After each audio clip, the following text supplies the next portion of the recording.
What's going on, guys? This is Matt, and in today's video I'm going to be showing off an Intel and AMD based $275 gaming PC using all new parts. It's cheap, but don't let its price fool you. This is a bona fide 1080p 60 FPS gaming machine. Now, if you've seen my channel before, you know that most of the time I do builds with used parts, but every once in a while I like to do a new part build too. The point of this video isn't for me to show you an exact set of parts to go out and buy right now. Rather, the point of this video is to show you that if you're on a tight budget, you can still get a new 1080p gaming PC for not that much money. The best way to build a new gaming PC on the cheap, the way I did it, is not to buy everything right at once, but to buy things piece by piece over the course of a few weeks as things go on sale. Most, if not all, these deals were found on the subreddit r/buildapc sales, which will be linked in the description down below. It's an awesome community of people sharing PC hardware deals, and I would highly recommend checking it out. So let's go ahead and talk about the parts that make up this PC. For the CPU, I got the Pentium G4560 from SuperBiz for only $51, which was an awesome deal. The G4560 is a dual-core CPU on Intel's LGA 1151 platform, and unlike Pentiums of the past, the G4560 is hyper-threading, which helps a lot with modern gaming. If you can find the CPU anywhere around its retail price of $60, I would say it's a good buy. Even though Ryzen 3 is out now and provides a better upgrade path, the G4560 at $60 still provides a better price to performance ratio and has a few less price barriers to entry. The CPU is being socketed into the BioStar B150 S1D4 motherboard, which I picked up for only $27 on a Newegg sale. I did have to borrow a friend's Skylake CPU to upgrade the BIOS to allow it to support Kaby Lake CPUs, but getting a B250 board is the best way to guarantee your G4560 will be compatible right out of the box. Because Pentiums can't be overclocked, there's no need to get an expensive Z-series motherboard, so going with the cheapest option that has the features you need is your best bet. Cooling the CPU is the Intel stock cooler. This little guy is free and gets the job done, but upgrading to something like a Cryorig M9i for $20 in the future wouldn't be a bad idea, as it will run much cooler and quieter that way. But for now, the stock cooler will work fine. For RAM, I got the cheapest 8GB stick of DDR4 RAM I could find, which is this 2400MHz PMY Anarchy RAM, which I picked up for right around $50.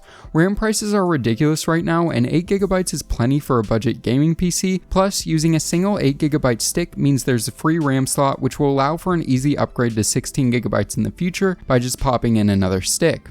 For the GPU, I went with the Radeon RX 460, a really good budget GPU which I picked up for only $73 after a $10 mail-in rebate. Yes, mail-in rebates are annoying, but at the end of the day, money is money, and getting this kind of performance for $73 is an incredible deal. This variant of the RX 460 is from Sapphire and features a single fan and a basic heatsink, but it stays relatively cool and quiet.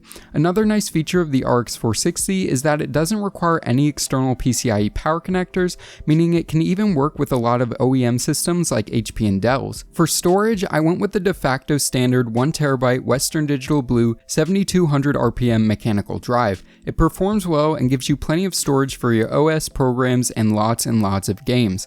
I picked this one up on sale for $40, but even at its standard price of $50, it's not a bad deal. If you think you'll have more money in a few weeks or a month after building, you may want to buy an SSD instead, then add a mechanical drive for mass storage later when you need more room. Powering this system is a 450 watt EVGA PSU. This thing's been going on and off sale for a few months now, and I picked mine up for only $23 on Amazon. It's 80+ bronze certified and has plenty of power for a modest gaming machine like ours, and even has all black sleeve cables, which look so much better than the ketchup and mustard cables you find on most budget power supplies. All of these parts are housed inside of the Rosewell FBM01 PC case I picked up for $18 from Amazon. It doesn't look great, but it houses all the components just fine and has 2 included case fans, which isn't something you normally see on budget cases. Sure, it would have been nice to spend more and get something more aesthetically pleasing, but at the end of the day, the case doesn't have any effect on the computer's performance, so going for the cheapest option that houses all your components is your best bet if you're on a tight budget. Putting together the PC was pretty simple and straightforward. The case I chose doesn't give much support for cable management, but that's fine as it doesn't have a window of any kind, meaning as long as my cables weren't restricting airflow, I was good good to go. Once assembled, I powered the system on and installed unactivated Windows 10, which is free, legal, and can be run indefinitely. There are some minor downsides like a watermark in the bottom of the screen, but if you want to learn more about this method and how to do it, check out my video on the topic in the card above or description down below. All in, for under $300, I was able to save a fair bit of money over just buying everything at once. For those interested, I'll leave a link to a comparable system with current pricing in the description down below, but again, watching for deals over the course of a few weeks on r/build-a-pc sales can net you some pretty considerable savings. So now let's talk about how this system performs. For games, I decided to test 4 titles that I like to play that represent a good range of performance and popularity. Csgo, Overwatch, GTA 5, and PlayerUnknown Battlegrounds are the 4 games being tested, but I may make some follow-up test videos, so leave game suggestions of what you want to see me test in the comment section down below. Starting off with Csgo, a popular FPS esports title, I put all the graphical settings to max with the exception of MSAA, which I left at 4x. The system was able to squeeze out a respectable 180 FPS average with a low of 103. Overall, the game played really well, and dropping the settings could have pushed the frame rate much higher. Keep in mind when viewing screen captures, I did use software recording, which does take a slight hit on performance. Moving on to Overwatch, one of my favorite games, which is also a game I think is a good representative for one of the most demanding esports titles out right now. In terms of settings, at 1080p, I used the high graphics preset and was pleasantly surprised with the results. The system produced an average of 107 FPS with a minimum of 70.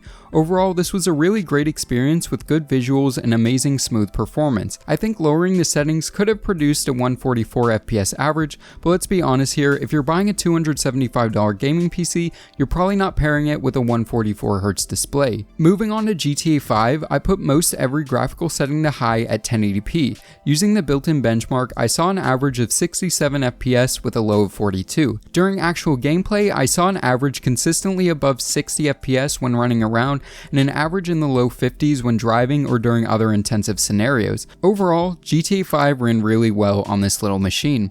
Finally, I decided to throw a bit of a curveball at this machine and put it up against the very popular, graphically demanding, and poorly optimized PlayerUnknown Battlegrounds. I've seen people with 1080s run this at like medium settings, so I didn't have high hopes for this title. In the graphics settings, I chose the very low preset, which doesn't look great, but produces the most enjoyable experience with a low-end system like this. In the waiting lobby and while flying, frame rates weren't good, but once actually on the ground, this PC provided a very playable experience with an average of 50 FPS with a minimum of 26. When benchmarking, I made sure to do a lot of moving and driving, so it wasn't just average frame rate of me camping for 15 minutes. Overall, PUBG is perfectly playable on a system like this. Obviously, it's not the most enjoyable experience, but it works for those of you wondering. So that wraps up the benchmarks. Like I said before, if you want to see me put the system up against other titles, let me know which titles in the comment section down below.